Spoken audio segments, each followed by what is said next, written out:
Hi guys, welcome back to the channel. It's Friday evening, getting about 8 o'clock on Friday evening. I'm just walking on the beach. I'm just rounding out my footsteps for today. I'm trying to get those 10,000 steps every day, regardless of what running I do. So I had a good run earlier today. I ran 13 kilometers. I just took it nice and easy. Over the last couple of weeks, I've been doing quite a lot of low intensity activity, doing a lot of walking, gone out my back garden, doing a good bit of mobility work, some kind of body weight, strength and conditioning, and I find already, I've been about 6 weeks in that now, the 10,000 steps, trying to burn 1500 kcals every day on my watch. I don't hit that every day. When I miss it, I kind of get around 1,000 because that's kind of what I was always at before I started, so I've only increased by 500. But that's fine. If I miss a day in the week, I don't really mind. But for the most part, I'm trying to hit 1500 kcals. But the reason why I'm making this video today is I'm just about to start into my marathon training journey. I'm doing the base work at the moment, so I suppose you could say it has kind of kicked off in somewhat, but it hasn't kicked off proper yet. I've got to round out this week and then the next week, and then I really start into the meaty part of the training where I'm starting to put in some structured runs, some interval stuffs. Up until now, I've just been going out just primarily getting the mileage, and then if I feel up to it, putting a little bit of intensity into it. But I'm feeling really fit. The last couple of runs I've had have been really good. I definitely feel like my heart rate is low for the speed that I'm running. I can definitely feel like I can push the pace, and I'm trying to keep a lid in it because I don't really want to overexert too soon. I don't want it to feel hard now, because if it feels hard now, then in 2 weeks time, and when I'm into the meaty part of the train, then that's where you start to kind of feel like you just want to give up. So for the most part, it's all going well. But this year leading into, or this year in the marathon, it's going to be a little bit different. I find as I got a little bit older, so I'm 47 now, I'll be 48 in October, and race day is December, so I'll be 48 come race day, Valencia Marathon this year. And as I get a little bit older, I find that I can't exactly do the things that I used to do, or the things that were effective to me when I was younger. So I set my marathon PB, I think when I was 38 or 39 maybe. And those things that worked back then don't seem to work too well now. Back then I was able to just, rough and tumble, get out and do the hard sessions and then get up and run the next day. And if that meant another hard run, I was able to do that. But I find now, when I'm doing my hard sessions, it takes at least a day, can sometimes even be 2 days before my body feels back to normal in terms of making those adaptations. So waiting for the DOMs to go, waiting for the muscle fatigue to go, waiting for the energy to come back. And that's why I'm doing this thing in terms of trying to get to 10,000 footsteps a day. I found that in the marathon last year, one of the big problems is I just ran out of energy. Even though I had taken the Morton carbohydrate drink beforehand, I had taken some gels during the race, I just found that my body's ability to produce energy was just lacking, and that was something that I know was creeping in during lockdown, but I didn't take too much attention to it.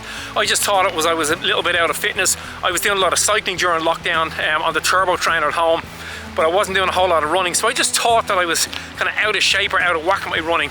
But really it was a creep of just those lockdown years were the years of my mid-40s where all this stuff was starting to change. So I was delighted with the time I did last year. I was delighted that I got myself back in pretty good shape. I mean, I think running a 3:11 marathon age 47, I think most people would take that.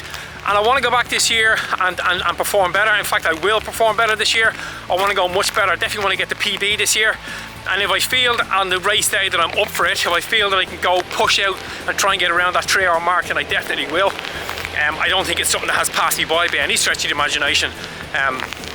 So that's what's going to happen. So in terms of the running this year, yeah, there's a couple of things that are going to have to happen a little bit differently. This year I've already ran probably more marathon pace miles over the course of this year than I did in all of last year, even leading up to the marathon.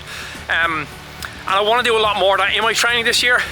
Last year, there was some training, like some of the stuff in my training program was, it might have been 10 seconds slower than marathon pace, but I want to do that this year. I want to kind of give myself a little bit of a buffer.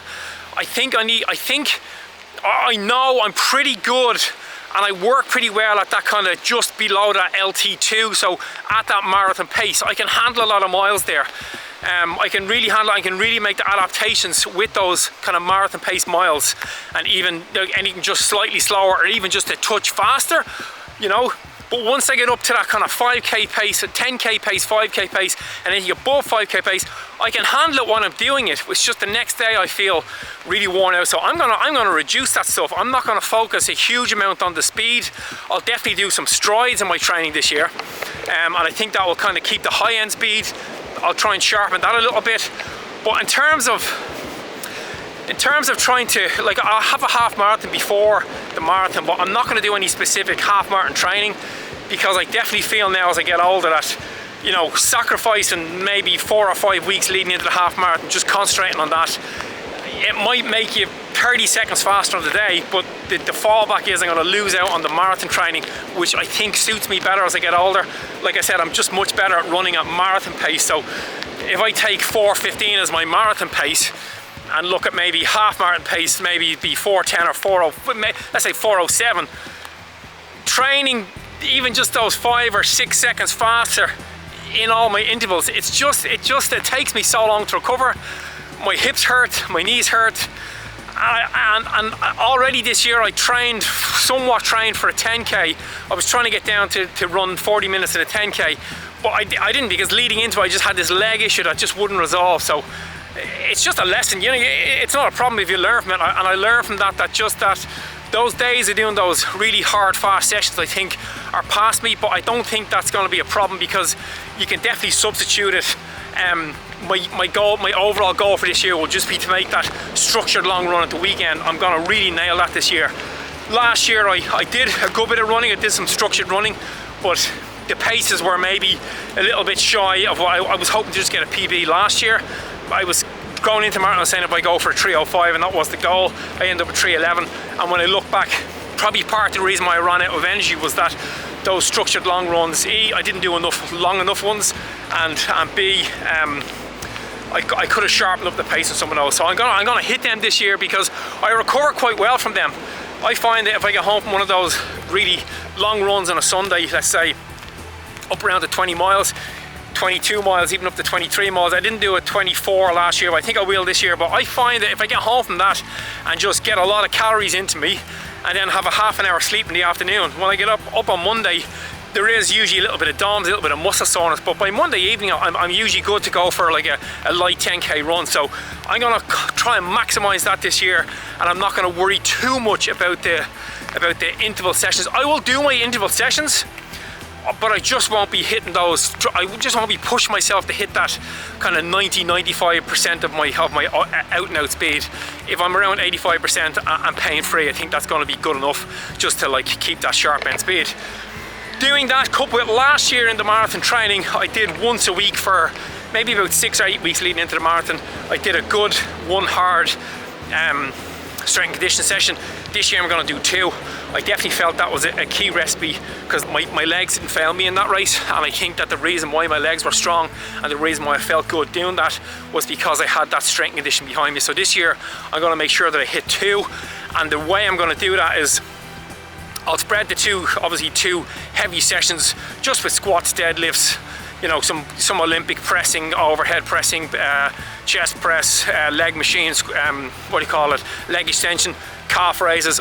They're pretty much lat pull downs, one arm rows, and then some arms.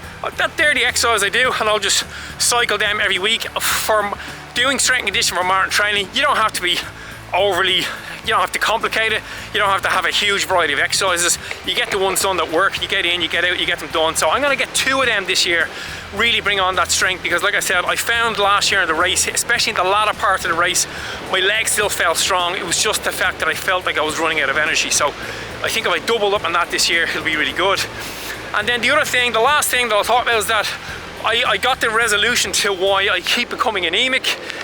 There's a couple of things going on. A couple of years ago I had this stomach infection that I was having these kind of gastric bleeds, and I was losing blood, and I got to the bottom and I got it resolved. And then I went back to my doctor a couple of times, and I've had it all kind of sorted, but for some reason the ferritin kept dropping, which meant my iron levels were low.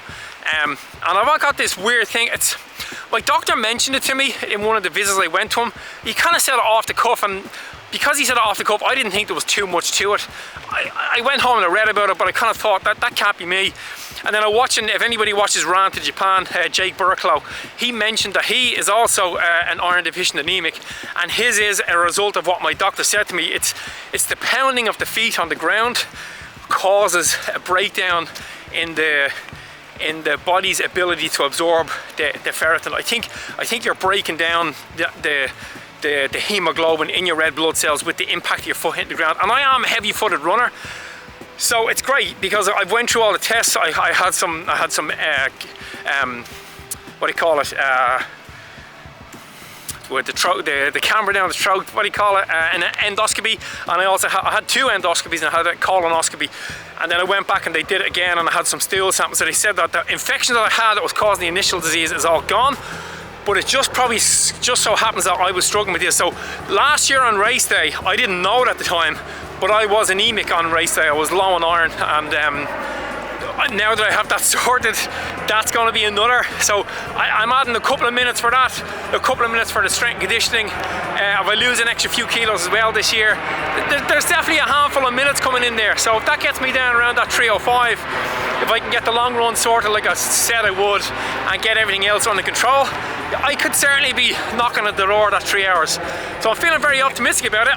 I'm really looking forward to it. I'm really looking forward to getting into the training this year. Another thing as well that's probably going to bode well is that my kids are a little bit older, so me and my wife find that we have more time to do stuff, so I actually can get, I'm going to run way more miles this year.